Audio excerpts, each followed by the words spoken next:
નમસ્કાર મિત્રો, હર હર મહાદેવ. સ્વાગત છે એક આપણા નવા વિડીયોની અંદર. મિત્રો, અત્યારે પવિત્ર શ્રાવણ માસ ચાલી રહ્યો છે. તો મિત્રો, આજના વિડીયોમાં આપણે શ્રાવણના સોમવારની કથા સાંભળીશું. એક સમયની વાત છે. અમરકુળ નામનું એક ગામ હતું.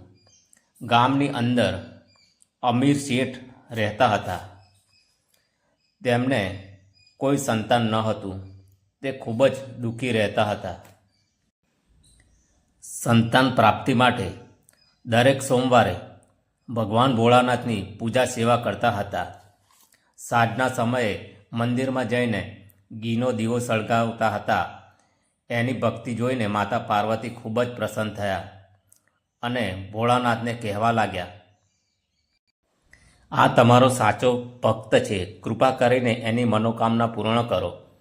આ સાંભળી ભોળેનાથ બોલ્યા, એ પાર્વતી, પૂર્વજન્મના કર્મોના કારણે એમના ભાગ્યમાં સંતાન સુખ નથી. પરંતુ માતા પાર્વતી માન્યા નહીં. એટલે ભોળેનાથે એ શેઠને સપનામાં દર્શન આપ્યા અને સંતાન પ્રાપ્તિના વરદાન સાથે એ પણ જણાવ્યું કે તારો પુત્ર થોડી ઉંમર હશે અને એની ઉંમરના માત્ર 16 વર્ષની હશે. અને સંતાન પ્રાપ્તિના વરદાન સાથે એ પણ જણાવ્યું કે તારો પુત્ર ઓછી ઉંમરનો હશે અને તેની ઉંમર માત્ર 16 વર્ષની હશે. આ સાંભળી શેઠ ગુસ્સો થયા, પણ સાથે સાથે દુઃખી પણ થયા. આ બધી વાત એણે તેની પત્નીને પણ જણાવી. ઓછી ઉંમરની વાત જાણી શેઠની પત્ની પણ દુઃખી થઈ, પણ શેઠે પોતાનો સોમવારનો નિયમ ના છોડ્યો.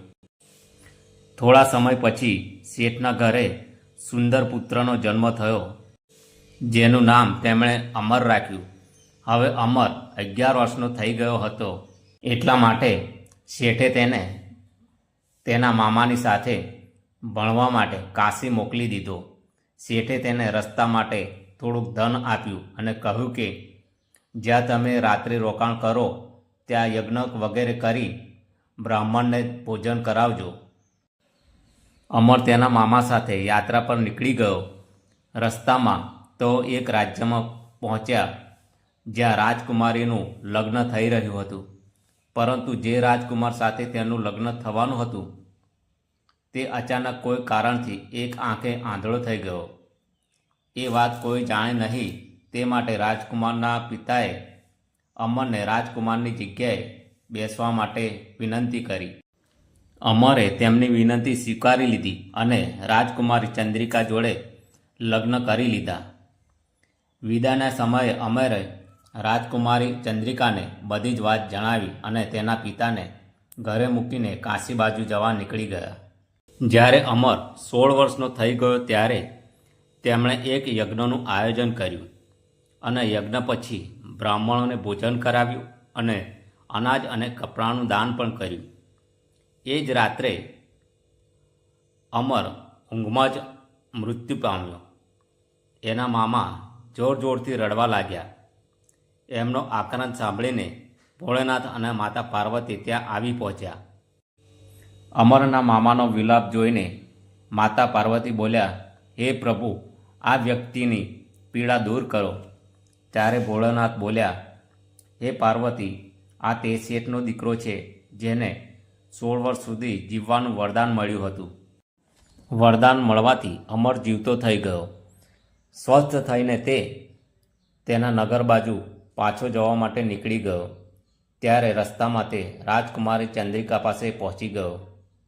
ત્યારે ત્યાંના રાજા અને રાજકુમારી ચંદ્રિકાએ તેને ઓળખી લીધો. રાજાએ રાજકુમારી ચંદ્રિકાને અમરની સાથે તેને ઘરે જવા માટે વિદાય આપી. ત્યારે બીજી બાજુ શેઠ અને શેઠાણી એ જાણતા હતા કે તેમના પુત્રનું 16 વર્ષની ઉંમરે મૃત્યુ નક્કી છે. તેથી તેઓ ખૂબ જ દુઃખી હતા. તેઓ તે પીડામાં જીવન વિતાવતા હતા. ત્યારે તેમનો પુત્ર અમર રાજકુમારી ચંદ્રિકાને લઈને ઘરે પહોંચ્યો. અમરને તેની નવવધુ પત્ની સાથે જોઈને તેઓ ખૂબ જ ખુશ થયા. એ જ રાત્રે ભોળાનાથે શેઠને દર્શન આપ્યા અને કહેવા લાગ્યા, તારા સોમવારના વ્રતથી પ્રસન્ન થઈને તારા પુત્રને લાંબી ઉંમરનું વરદાન આપી રહ્યો છું. હે ભોળાનાથ, જેવું દુઃખ પહેલાં શેઠ અને શેઠાણીને આપ્યું એવું દુઃખ કોઈને પણ ના આપશો. જે રીતે તેમના પુત્રને લાંબી ઉંમર આપી તે પ્રમાણે આ કથા કહેવાવાળા સાંભળવાવાળાને સુખ આપજો અને સદાય તેમના પર તમારી કૃપા દયા દ્રષ્ટિ બનાવી રાખજો. જય ભોળેનાથ. હર હર મહાદેવ. તો મિત્રો, વિડીયો સારો લાગ્યો હોય તો વિડીયોને લાઈક શેર કરજો અને અમારી ચેનલ પર નવા હોય તો અમારી ચેનલને સબસ્ક્રાઈબ જરૂરથી કરજો. ફરી મળીશું એક નવા વિડીયો સાથે. ત્યાં સુધી હર હર મહાદેવ. જય ભોલેનાથ.